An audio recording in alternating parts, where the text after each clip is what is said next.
রাহমাতুল্লাহি ওয়া বারাকাতুহু। সম্মানিত ভাইরা, আমাকে অনেকেই প্রশ্ন করেন যে আসলে আপনাদের চাকরি পরীক্ষাগুলোতে আপনারা মোটামুটি সবই ভালো পারেন, কিন্তু অঙ্কতে এসে আপনারা ধরা খেয়ে যান। তো আপনারা ইতিমধ্যে জানেন যে এই এনটিআরসি এর 19তম সার্কুলার দিয়েছে, আপনারা হয়তো পরীক্ষা দিতে যাবেন।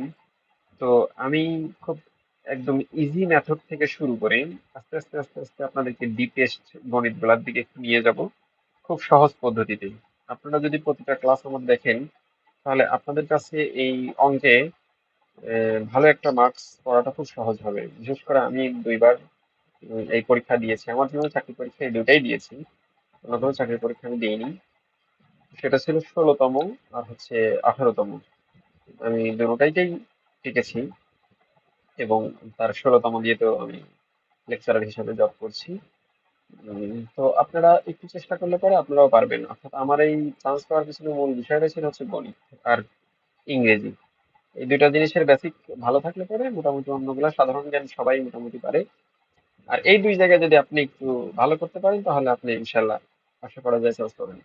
তো আমি আহ, যে প্রশ্নগুলো ঘাটাঘাটি করা হয় তার মধ্যে অন্যতম একটা বিষয় হচ্ছে আপনাদের ছোট ক্লাসে যেগুলো থাকে, যেমন ভগ্নাংশ থেকে যদি প্রশ্ন আসে, তাহলে আপনারা অনেকেই ভগ্নাংশের অঙ্কগুলাও পারেন না, এরকম হয়। তো আপনারা দেখেন, একটা প্রশ্ন এসেছে, সহকারী জজ বিজিএস প্রশ্ন ব্যাংক থেকে একটা প্রশ্ন দিচ্ছি। যে এই প্রশ্নটা এভাবে এসেছে যে 7/12 মাইনাস 1/4 ইকুয়াল টু হট। এখানে ক নম্বরে দেওয়া আছে, ক নম্বরে দেওয়া আছে 1/4, খ নম্বরে দেওয়া আছে 1/3, গ নম্বরে দেওয়া আছে 5/12, এবং ঘ নম্বরে দেওয়া আছে 2/3। ঘ নম্বরে দেওয়া আছে 2/3। তাহলে এখানে সঠিক উত্তর কোনটা, খুব কম সময়ের মধ্যে আপনারা করে ফেলতে পারবেন। তো সিম্পলি আমরা এখানে দেখতে পাচ্ছি যে 7/12 এবং 1/4। আমি পরীক্ষার হলগুলোতে যেভাবে করতাম যে 7/12 আর 1/4, লসাগু তো 12। তাহলে এখানে 7 আর এই 4 দিয়ে এই লসাগু যেটা আছে সেটাকে ভাগ করতে হয়। তাহলে 3 4 12, সেই 3কে উপরেটার সাথে গুণ করতে হয়। এটা তো আমরা ছোটবেলা থেকে শিখেছি। মাঝখানে 3, তাহলে কত আসলো? 3 4 12 আর 3 অক্ষে 3। তাহলে ফাইনালি দাঁড়ালো হচ্ছে 4/12। 4/12 মানে হচ্ছে 1/3। 1/3 মানে এই অ্যান্সার।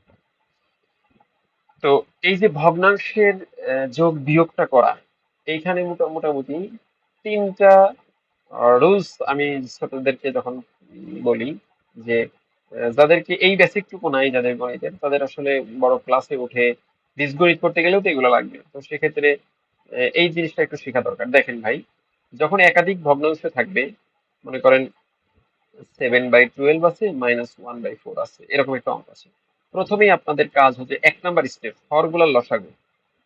হরগুলোর লসাগু করে ফেলবেন, হরগুলোর লসাগু। তাহলে হরগুলোর লসাগু কত? 12 এবং 4 এর লসাগু। আমরা দুইটা সংখ্যার মধ্যে যদি হয়, একটা যদি আর একটার মধ্যে যায়, যেটা বড় হয় সেটা হয় লসাগু। তাহলে আমি এখানে ধরে নিলাম 12। আর যদি আপনি ওভাবে না করে এভাবে করতে চান, যে ছোটবেলায় যেভাবে করেছি, যে আমি যদি 4 দিয়ে দেই, তাহলে 3 4 12, 4 অক্ষে 4। তাহলে এখন দেখেন, এক তো কাউন্ট করার প্রয়োজন হয়, 4 × 3 = লসাগু হলো 12।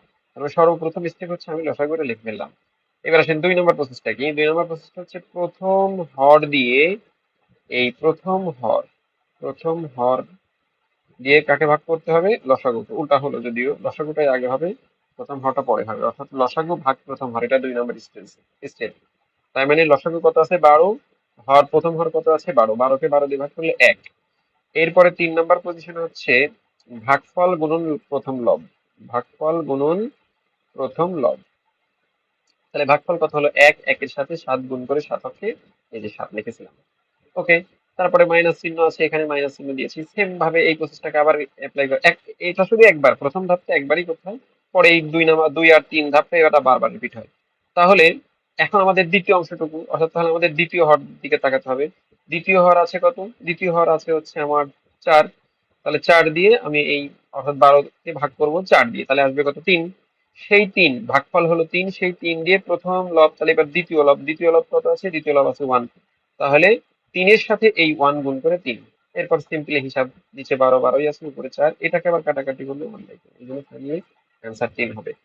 এরপরে আপনাদেরকে আমি একটা কাজ দিই, মনে করেন বড় ছোট যখন পরীক্ষায় আসে, না বড় ছোট না, আমি আপনাদেরকে একটা কাজ দিই, এইটা আপনারা আমাকে কমেন্ট সেকশনে জানান যে এটার অ্যান্সার কত হবে।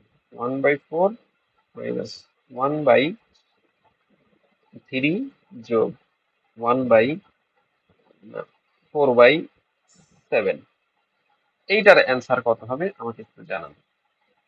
ধন্যবাদ।